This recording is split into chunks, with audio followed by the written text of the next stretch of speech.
Hello.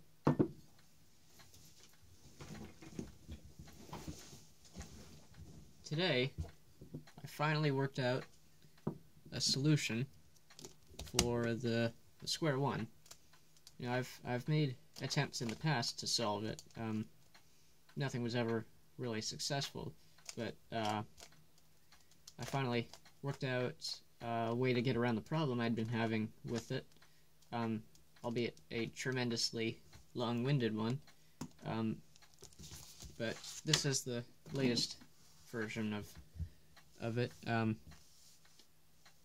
will need this while I'm solving it because I find I mess it up a bit. It is quite simple though, so I'll give it a scramble. Right, so start with a fully scrambled square one. I haven't really come up with any algebs for this part. It's intuitive, but it's the same as ordinarily. The normal solution I just looked up.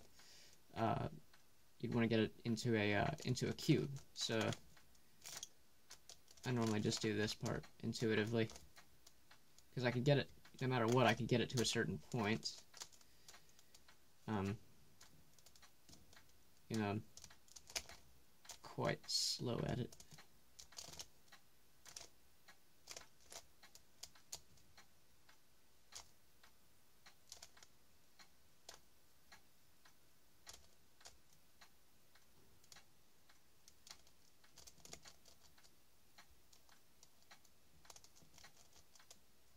Part of it's just sort of random turning and hoping for luck, where I can recognize a certain pattern, which this one I do know.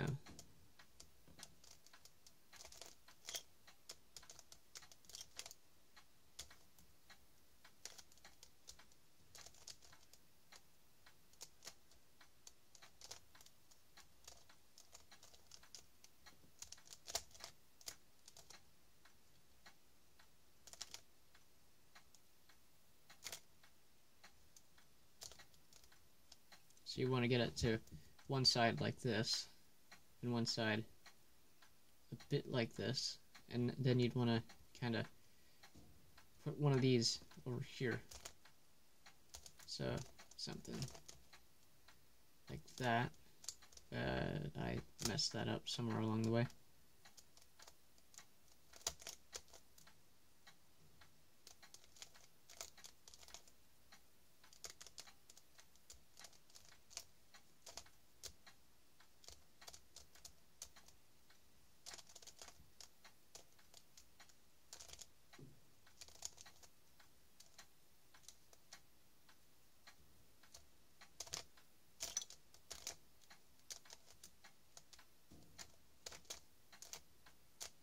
Since this is mostly intuitive, and it's the hardest part of this, I'll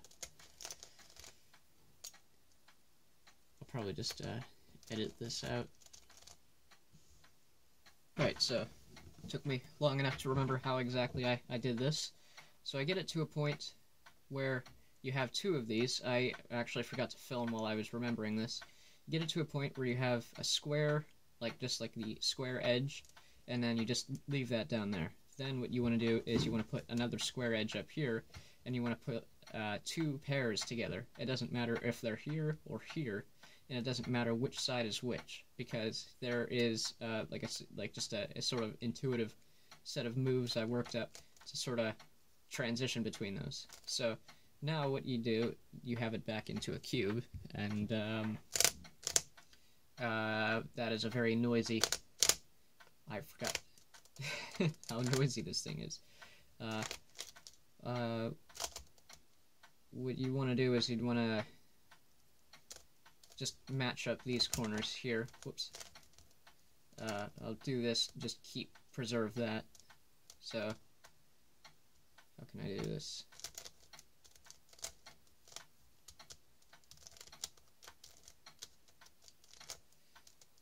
Alright, so I've got this, ignoring this midsection here, that doesn't matter. Although that is ugly, so I'm gonna fix that. Now, here's the the part that suddenly becomes very tedious, although this part's not very difficult. I have an algorithm that will swap these two. Basically, you just kind of do it how you would do it if you didn't care about the rest of the cube. So you got these two swapped.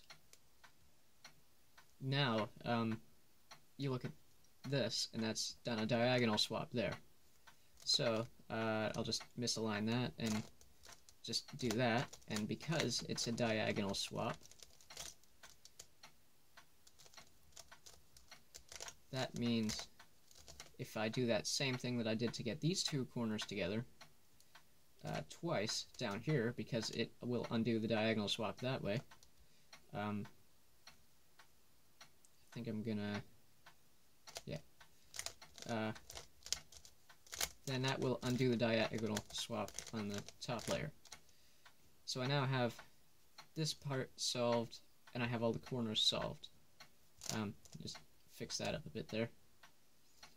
Now what I want to do is, this is the part that I got stuck on. No matter what, I could always get it back to this point, and actually the corners are not solved.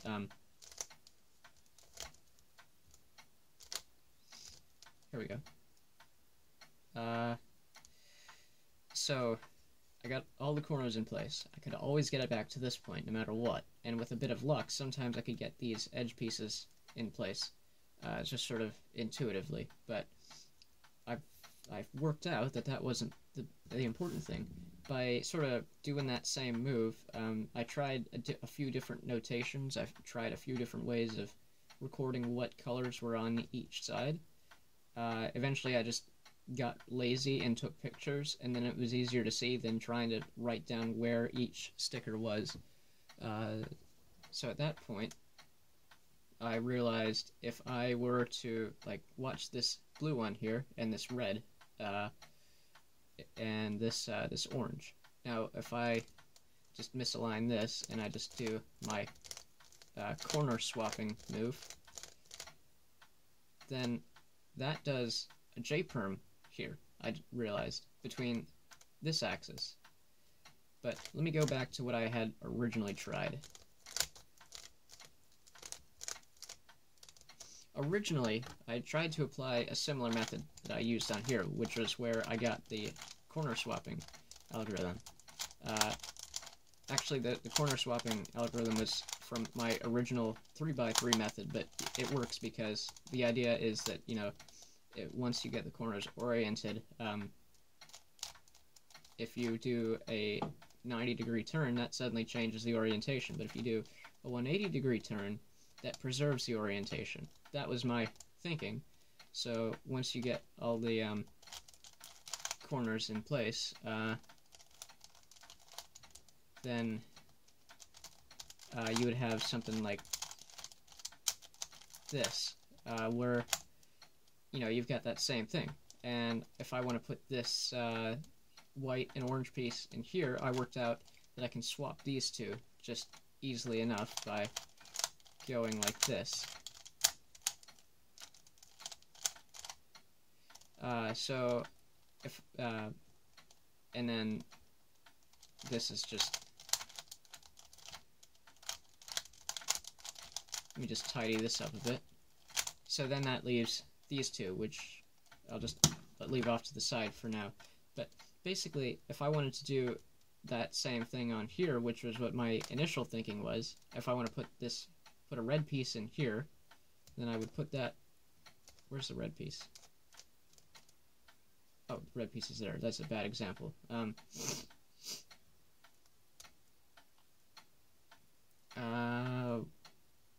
Let's do the orange side, actually, or the yellow side. So I want to put this orange piece in this slot. So just line up the moves here. So what I would do is exactly what I would do before. I'd put this opposite this, and I've worked out it probably wouldn't matter which way, so I just made it a little bit more ergonomic. And I just started to do the move, and then I realized when I go to bring this corner back up to match, that pushes the edge out of the way. Now that's not good. That means that it's not going to do anything helpful, remotely helpful anyway. because it's just swapping pieces around, and I don't know where they're going. That's a lot of moves, and that's hard to keep track of. So I just worked out that I'd try the corner the corner swapping algorithm, and basically I worked out that if I did, I'll put, keep an eye on this yellow and green, this white and red, and this yellow and orange. I worked out that if I just did a corner swap, and this was a while back, I worked out that did a J-perm here, and some kind of diagonal swap corners, but it also moved some edges up here. So then I thought if I just do this, that would fix these two corners, and that would have done something with the edges. So this is the part that's harder to keep track of for me, where keeping the top layer aligned. So that did a U-perm down here. Now, I wasn't paying that much attention to this top layer at the time, but then I realized as the more I got solved, the more I noticed that did an H-perm up here. So if I just do that same move again,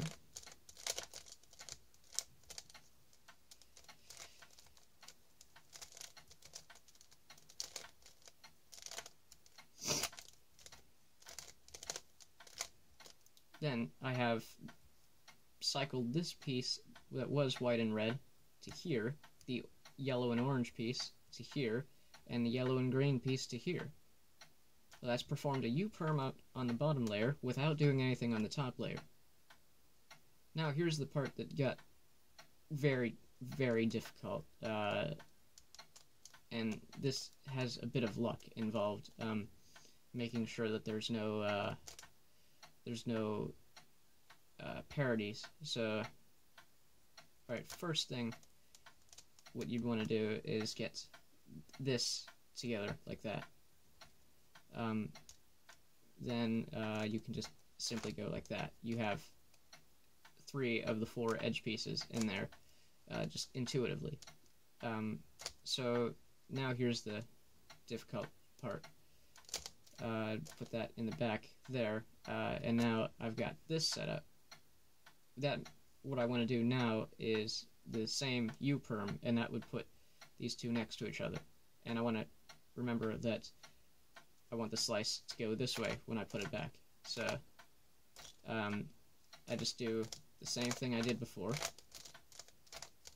This massively long algorithm that's incredibly easy to mess up. And I've just messed it up a bit. I didn't really mess anything up properly, but enough to be annoying. Okay, so I'll just, yeah, so.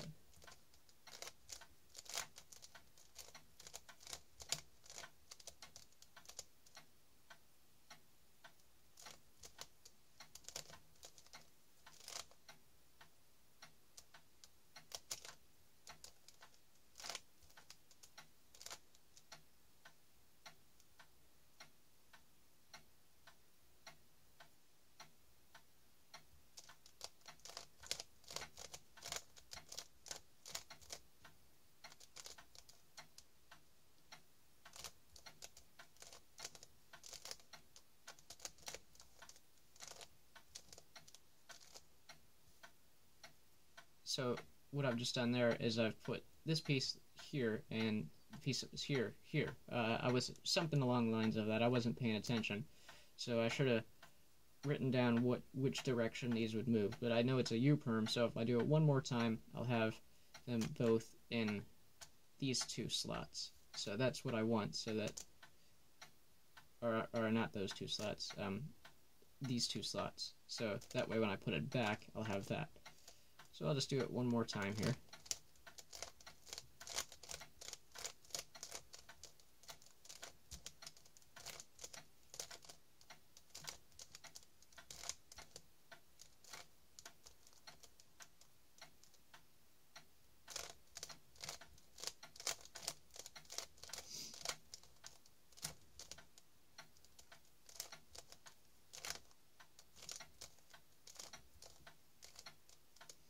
And now I have this. So I'll just misalign that and put it back. And now I've got all the white pieces in the white layer, and I am one U-perm away from having a solved white layer. Now I look up at the top layer, and I can tell there's no parity situation, much the same way as you could with a 4x4. So I'll just do the white layer first. So just do the same thing until this is solved.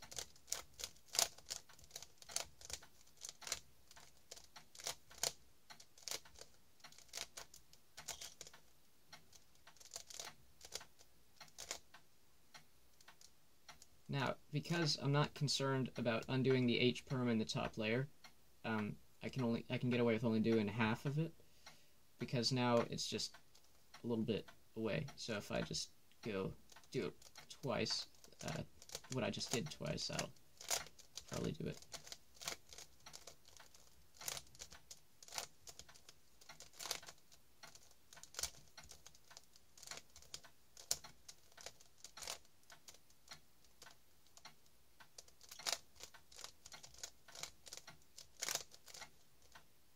Whoops.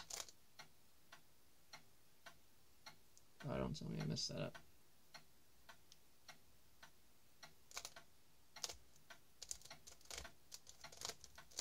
Here we go.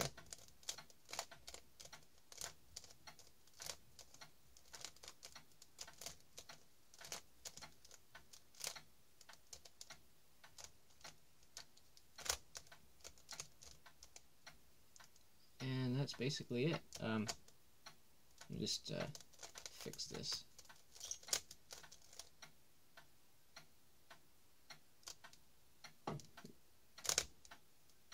How did I do that again? I think, if I'm lucky, this will not mess it up. Yes, there we go. Yeah, so that's my square one solution. Still needs quite a bit of refinement, but I'm proud of it.